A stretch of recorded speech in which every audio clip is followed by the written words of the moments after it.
ஜெகன்மோகன் ரெட்டி மீது தொடரப்பட்டுள்ள சொத்து குவிப்பு வழக்கில் மறைந்த முதல்வர் ராஜசேகர ரெட்டி பெயரும் சேர்க்கப்பட்டுள்ளதற்கு எதிர்ப்பு தெரிவித்து காங்கிரஸ் எம்எல்ஏக்கள் உட்பட 29 பேர் ராஜினாமா செய்துள்ளதால் ஆந்திராவில் காங்கிரஸ் அரசுக்கு நெருக்கடி ஏற்பட்டுள்ளது.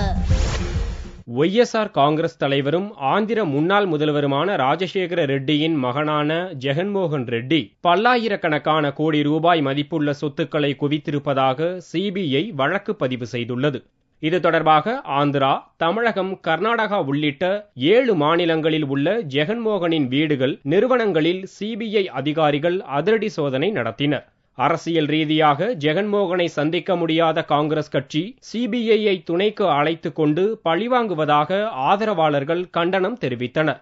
இந்நிலையில் சிபிஐயின் முதல் தகவல் அறிக்கையில் ராஜசேகர ரெட்டியின் பெயரும் சேர்க்கப்பட்டுள்ளதால் Congress எம்எல்ஏக்களும் ஆவேசமடைந்துள்ளனர்.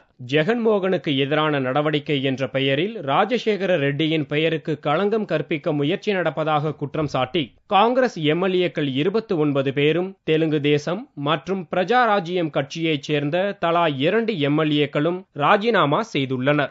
All 29 legislators have submitted their resignations to the Honorable Speaker's office today. Since the Speaker is not available in the office, we have submitted our resignation letters in the format to the Secretary Legislature, AP Legislative Assembly. And also, we are going to submit our resignations to the Congress Party also, all our 29 MLAs. That the main reason is the Congress Party elders, that is called High Command, with the CBI. Our leader is included in the affair. That is the only reason we are resigning.